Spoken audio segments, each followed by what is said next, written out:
Hey everyone, it's Night of the Living Dude. I hope you're doing well today. I just kind of have something on my heart I want to get out and talk about. This channel is something that I want to get more content for.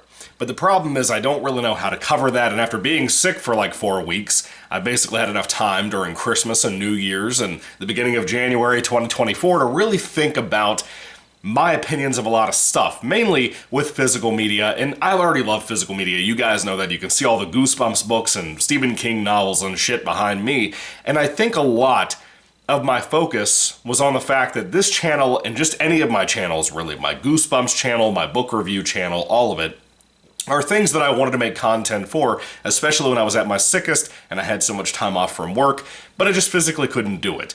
But I wanted to think more about what I could bring to you to discuss. And one of the big things I spent time on while I was sick and on vacation from Christmas time and whatever was movies.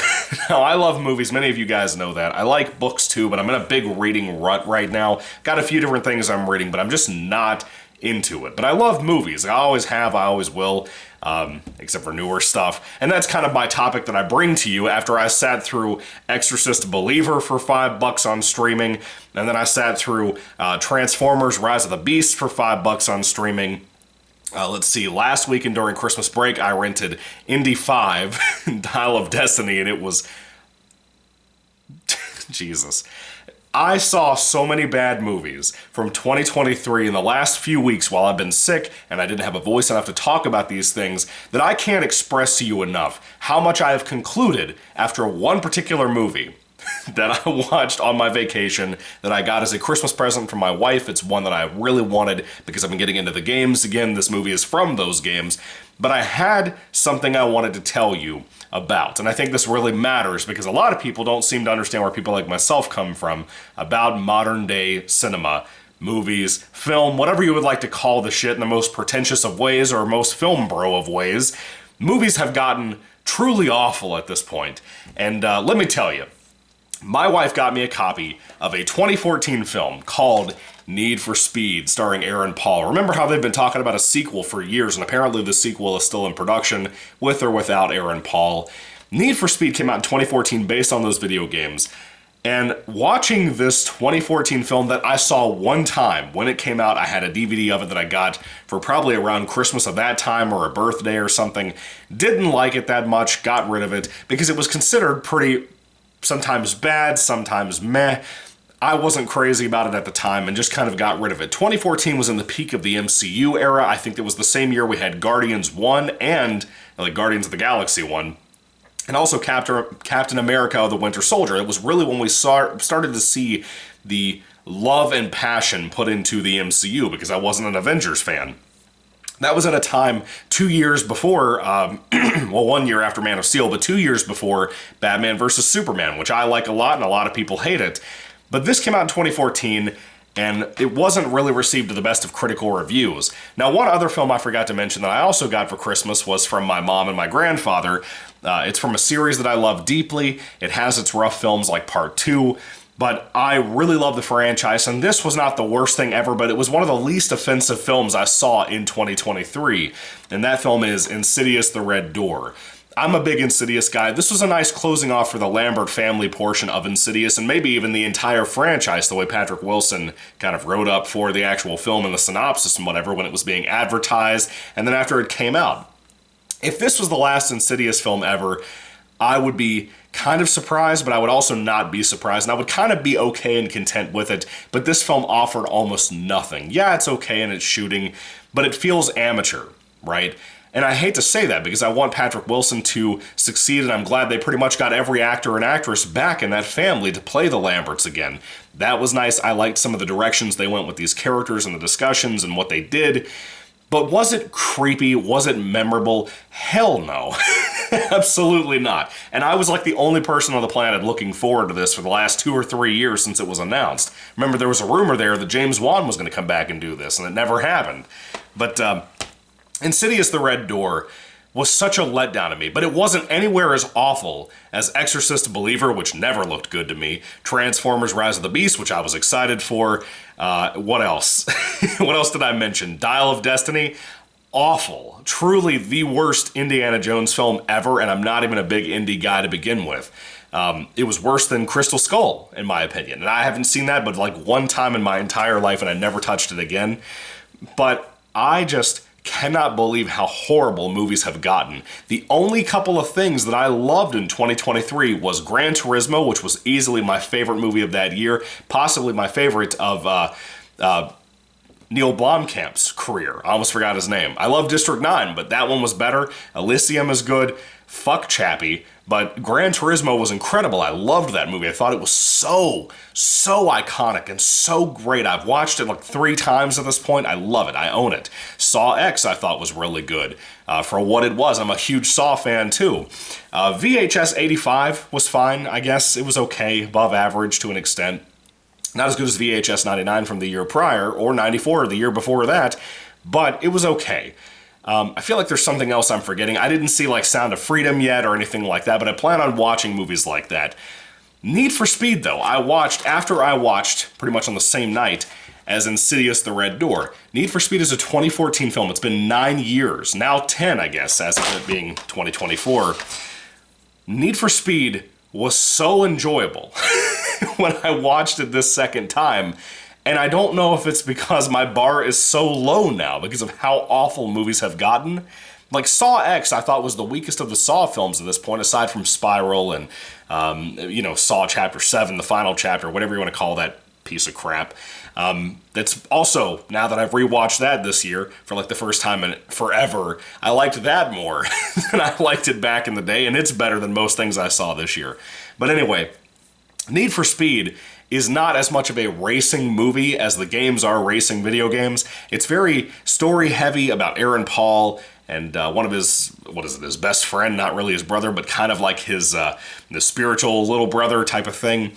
It has like a rival and stuff, kind of like the Most Wanted game had back in the day. Need for Speed surprised the hell out of me because of how enjoyable it was with the soundtrack and everything. It's not really a great character movie, but the action and chase scenes and race scenes, being subpart of the Fast and Furious films at that time, was still really fun to watch, and it still had a lot going for it, and I didn't feel that way back in 2014 when I saw it. And you could say, well, you were being harsh, whatever. Yeah, it was 10 years ago, but 10 years ago I would have been 20. So I guess 19, but 20, somewhere in there.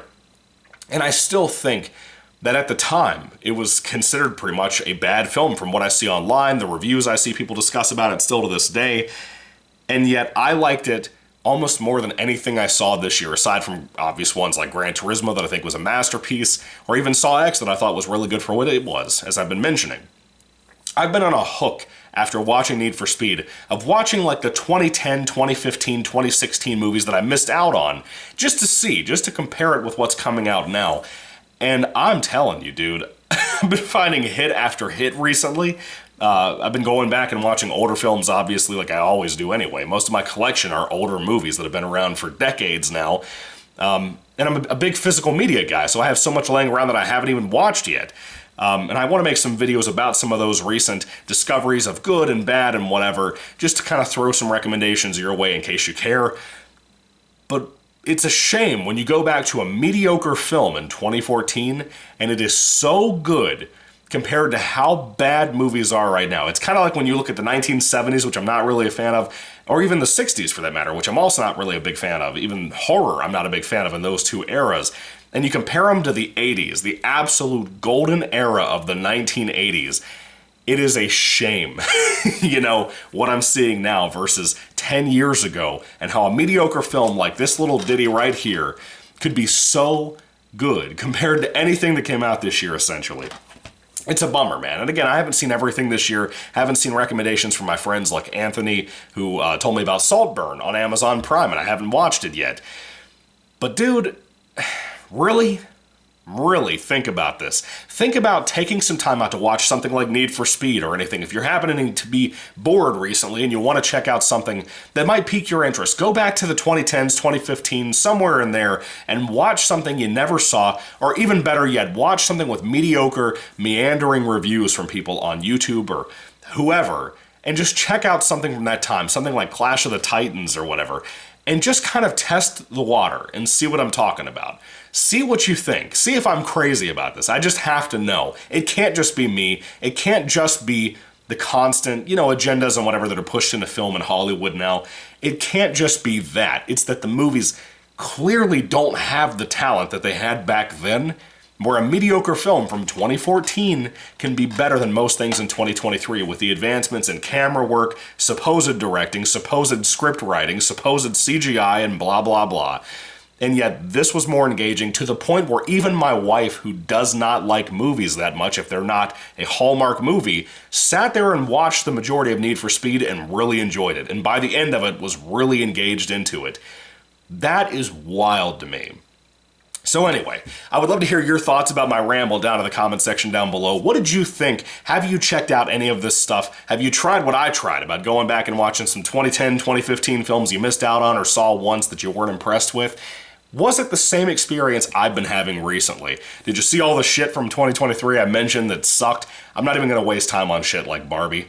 I saw Oppenheimer, by the way. That was pretty solid. It wasn't amazing like everybody's making it out to be, but it was fine, Cillian Murphy, excellent, excellent, excellent performance. Robert Downey Jr., excellent performance.